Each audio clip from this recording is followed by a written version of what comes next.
An event, popularly known as the Roswell incident, has recently been the subject of intense interest by both the media and a curious general public.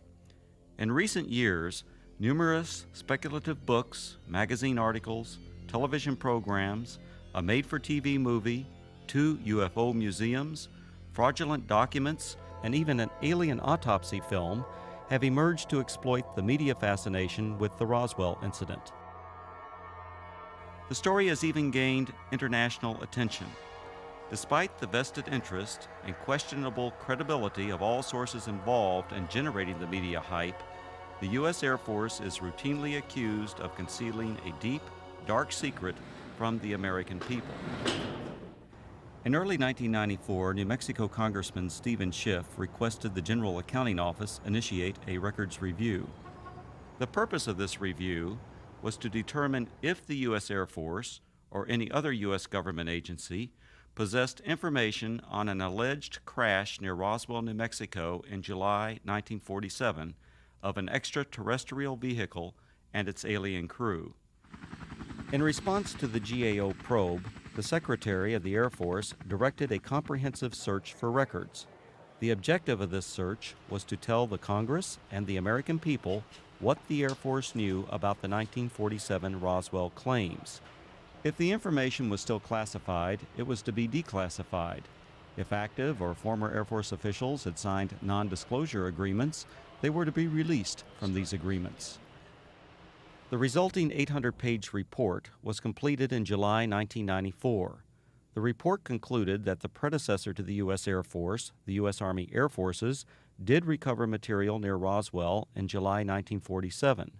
What was recovered was not the remains of an extraterrestrial spacecraft and its alien crew, but debris from a then classified Army Air Forces research project codenamed Mogul. Begun in 1946, Project Mogul was a top-secret attempt to acoustically detect suspected Soviet nuclear explosions and ballistic missile launches. The project was accorded the highest priority because it addressed the most important post-war national defense concern, development of an early warning system to prevent a devastating surprise attack. Mogul used an odd assortment of naval acoustical sensors, radar reflecting targets, nylon fibers, and other equipment carried aloft by a train of weather balloons extending over 600 feet. Claims that the U.S. Army Air Forces recovered a flying disc near Roswell in 1947 were based primarily on a misidentification of the radar targets, a standard element of weather equipment adapted for use on the long Mogul balloon train. In June 1947, the oddly constructed radar targets were found by a local rancher who later reported the equipment as a flying disc. Following some initial confusion at Roswell Army Airfield, the flying disc debris, aluminum foil, rubber, paper, and sticks, was identified by Army Air Force officials as remnants of radar targets and weather balloons. With the positive identification by the Army Air Forces of the debris recovered by the rancher, events that occurred in 1947 were officially resolved and largely forgotten. Initially, the Roswell incident consisted only of accounts of the recovery of a flying disc. In 1947, there were no claims of alien bodies associated with the Roswell incident. The recovery of alien bodies became part of the Roswell story during the late 1970s, with other claims being made in the 1980s and 1990s. These later-day revisions to the Roswell story were often based on anecdotal accounts from second- and third-hand witnesses collected by UFO enthusiasts 40 or more years after the actual event. The same anecdotal accounts that refer to bodies also describe large-scale field operations conducted by U.S. military personnel using an assortment of military vehicles and aircraft to recover crashed debris supposedly from an extraterrestrial spaceship. Military personnel were allegedly led by an angry, red-headed captain, threatening those who witnessed the operation with imprisonment or death if they revealed what they observed. The popular Roswell story contends that the bodies, once recovered, were allegedly transported under tight security to the base hospital at Roswell Army Airfield for autopsy. At the hospital, the angry red-headed captain was again allegedly observed threatening civilians. Following the purported autopsies, the alien bodies were supposedly transported to Wright Field, Ohio, now Wright-Patterson Air Force Base, for further processing and storage. This summarizes the Roswell incident scenario as presented by UFO enthusiasts. On the surface, this explanation may appear plausible to some. However, things are not always as they appear.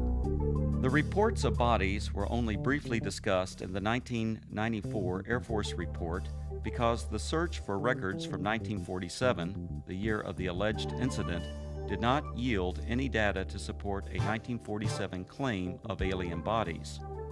However, following the release of the 1994 report, additional research uncovered information which explains some of the claims of alien bodies associated with the Roswell incident.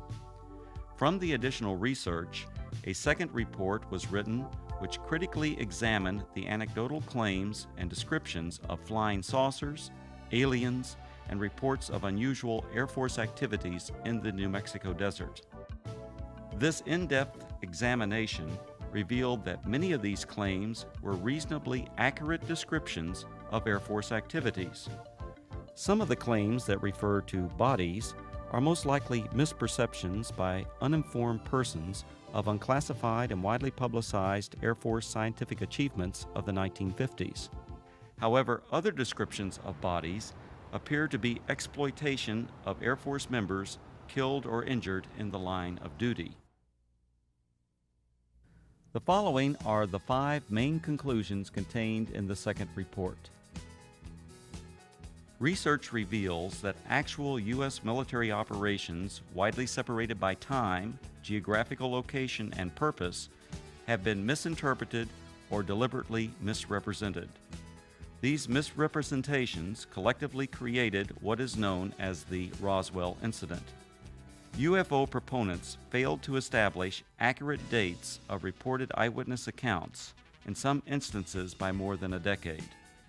In addition, they erroneously linked all these accounts to the actual 1947 recovery of Project Mogul equipment. Eventually, these misrepresentations transformed a series of verifiable Air Force activities into what some have described as the extraterrestrial event of the millennium. Reports of aliens in the New Mexico desert were actually anthropomorphic test dummies that were carried aloft by Air Force high-altitude research balloons. Critical examination of alleged alien sightings consistently matched the physical characteristics of these dummies, as well as where and how they were used.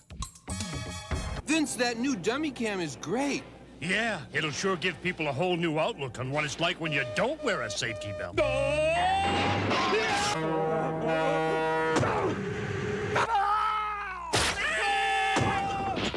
I think they'll get the picture.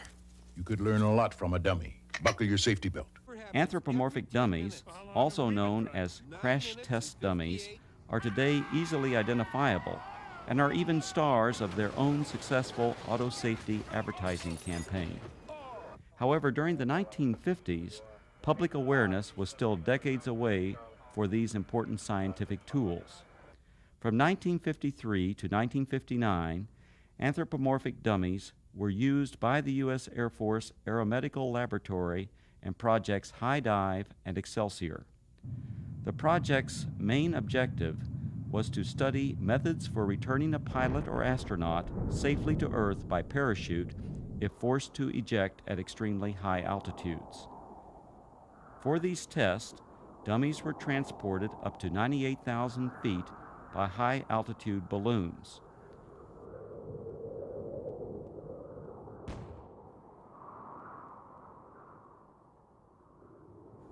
The dummies were released for a freefall period, during which body movements and escape equipment performance were recorded by a variety of instruments.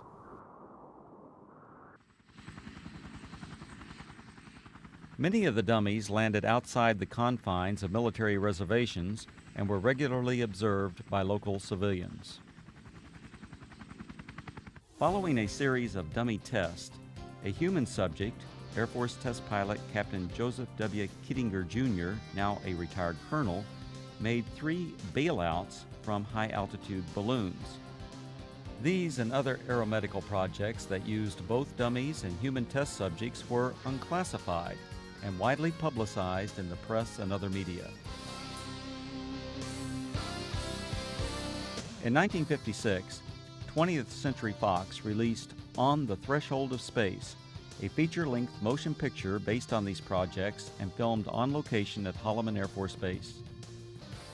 Air Force personnel, aircraft, high-altitude balloons, and other equipment, including the actual anthropomorphic dummies, were used in the making of this film.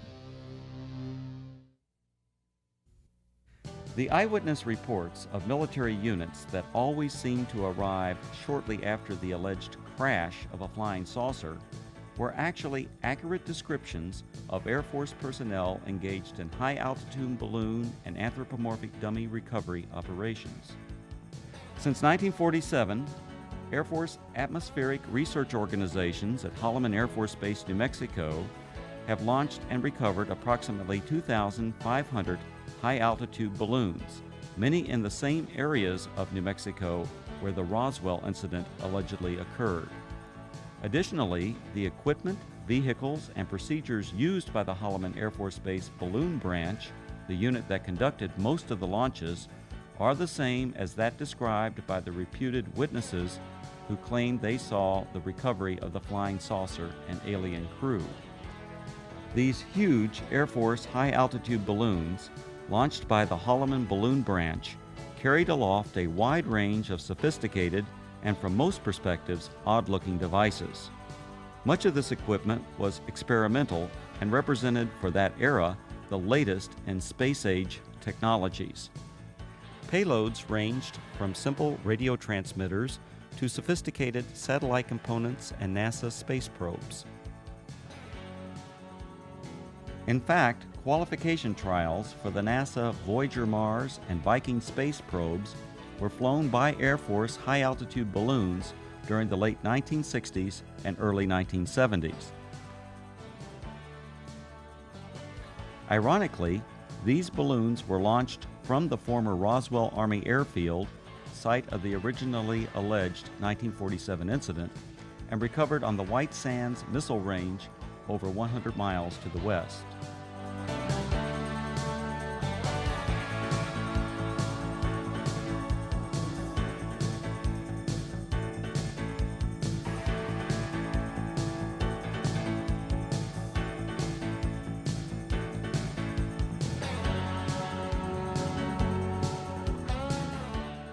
Recovering the balloon payloads was essential for accomplishing the scientific objectives of the high-altitude balloon program. The primary high-altitude balloon recovery areas were and still are located at predetermined sites throughout Arizona, West Texas, and New Mexico, including the area surrounding Roswell. To retrieve the equipment many miles from Holloman Air Force Base, recovery personnel operated a variety of aircraft and vehicles. The exact vehicles described by the witnesses as having been present at the crashed flying saucer sites. To expedite these operations, the recovery crews tracked the balloons optically, electronically, and from aircraft which directed ground vehicles to the impact areas.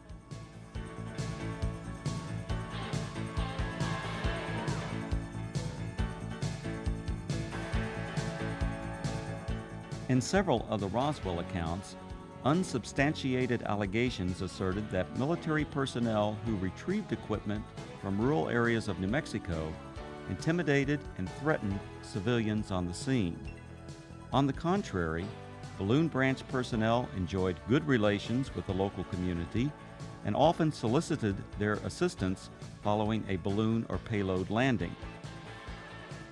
In the course of their activities, recovery personnel rented or borrowed tractors, bulldozers, snowmobiles, and even pack mules from local residents. The payloads, parachutes, balloons, and circling chase aircraft often draw crowds of curious onlookers from the local community. In fact, so many civilians are often present at balloon or payload landing sites, the scenes were once described by balloon branch personnel as being like the circus coming to town. Here's what it looked like this afternoon, floating from east to west over town. It was way up there, all right, some 25 miles over our heads, the Air Force later told me. The giant helium-filled balloon eventually collapsed, falling to Earth like 1,000 pounds of cellophane, landing on the Gila Indian Reservation southwest of Phoenix. A short while later, we spotted this, a large parachute, perhaps 100 feet across. Dangling beneath it was some sort of a silver box that made a rather hard landing. This is what had been attached to that balloon, we would later find out. There were no markings on it, no way at all of telling what it was. Then the Air Force pulled up. Excuse me, we don't mean to be too nosy, but about 1 million people in Phoenix are dying to know. What is it? What is it? Yeah. This is a scientific payload that was launched from Holloman Air Force Base in New Mexico. How far are we? About 400 miles? Okay, it went up to approximately 125,000 feet in the air, carried aloft by an 11 million cubic foot balloon. So there you have it, an Air Force experiment to gather information on gases in the upper atmosphere. Thank goodness it was one of ours. Len Clements, News Center 10. In addition to high-altitude balloons, the Holloman Balloon Branch also launched low-altitude tethered balloons. These tethered balloons may have inspired at least one account of an alien craft associated with the Roswell incident.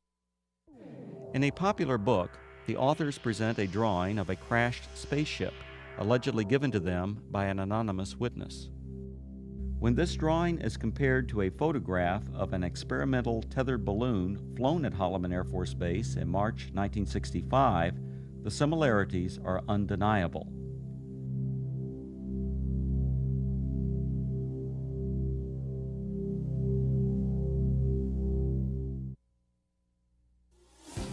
The red-headed captain was probably Captain Joseph W. Kittinger, Jr. Captain Kittinger served as the project officer or pilot in all three of the Air Force's manned high-altitude balloon projects, Man High, Excelsior, and Stargazer. Captain Kittinger was present at many balloon and dummy launch and recovery sites throughout the southwest United States during the 1950s and early 1960s. However, other than the allegations made by UFO proponents, there is no evidence of any kind that Kittinger confronted or threatened civilians. Colonel Kittinger's achievements as an Air Force test pilot are legendary. He has the standing world record parachute jump from nearly 20 miles.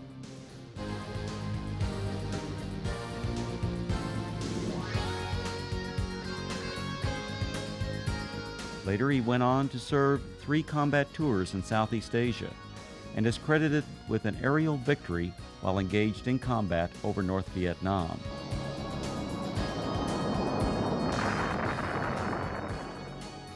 After over 480 combat missions, Colonel Kittinger was shot down over North Vietnam and spent 10 months as a prisoner of war in the infamous Hanoi Hilton before being repatriated in March 1973. Colonel Kittinger made history again after retiring from the Air Force. In 1984, he accomplished the first solo crossing of the Atlantic by balloon. The final and most disturbing conclusion of the second Roswell report is the apparent exploitation of Air Force members killed or injured in the line of duty to perpetuate the alleged sightings of alien bodies. Claims of bodies at the Roswell Army Airfield Hospital were likely a combination of several aircraft accidents and an unusual manned balloon mishap. One aircraft accident occurred on June 26, 1956. 11 Air Force members died when their fully loaded KC-97 tanker aircraft experienced a propeller failure 4.5 minutes after takeoff. The crash site was approximately 9 miles south of the former Roswell Army Airfield, renamed Walker Air Force Base in 1948. The badly burned bodies of the 11 crewmen were identified and processed at the Walker Air Force Base Hospital. The alleged claims of bodies at the base hospital can be traced to a single witness whose descriptions closely matched the condition and the circumstances under which these victims were identified. Furthermore, claims of bodies attributed to specific Air Force personnel are unsubstantiated. Some of these individuals were not even present at Roswell Army Airfield in July 1947. The balloon mishap occurred during a low-level training mission for backup pilots in the Project Excelsior high-altitude manned balloon program. This unusual accident occurred approximately 10 miles northwest of Walker Air Force Base on May 21, 1959. One of the three crewmen, Captain Dan D. Fulgham, now a retired colonel, was injured during landing. Following the mishap, Captain Fulgham and the other balloon crew members were transported to the Walker Air Force Base Hospital via a chase helicopter that followed the training mission for emergency purposes. Upon arrival at the highly secure Strategic Air Command base, the balloon crew was met by armed Air Force security personnel who remained with the crew until their identities were confirmed. As the Excelsior project officer and instructor pilot for this mission, the red-headed Captain Kittinger accompanied the balloon crew to the hospital. At the Walker Air Force Base Hospital, Kittinger and Fulgham were apparently observed by individuals who later related this unusual incident. Elements of this actual event now appear to be part of the Roswell story. Captain Fulgham was treated for an injury that caused his head to swell beyond its normal size. The injury, described as a traumatic hematoma, was not serious. On a specially arranged flight several days after the accident, Fulgham returned to Wright-Patterson Air Force Base, Ohio, where he made a complete recovery. Fulgham went on to distinguish himself as a test parachutist and physiologist for the space program. He later flew F-4s in Southeast Asia, adding to his combat record as a fighter pilot during the Korean War. When critically examined, the Roswell incident is exposed as a conglomeration of many events, including aircraft accidents, that occurred over several decades. Misidentification of anthropomorphic dummies and experimental balloon-launched devices, combined with Air Force balloon operations portrayed as mysterious flying saucer and alien recovery teams, transformed verifiable events into what is now known as the Roswell incident. The U.S. Air Force and its predecessors have been the unsurpassed innovators in aerospace technology. Legendary Air Force leaders throughout this century have used technological advances to establish the U.S. Air Force as a premier military service.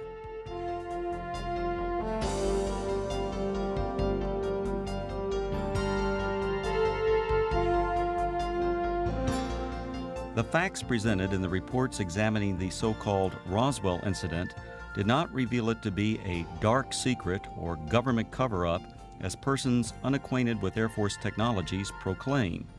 Instead, these studies identified a collection of events that exemplify the technological leadership, dedication to duty, and continuing noble sacrifices of the men and women of the United States Air Force.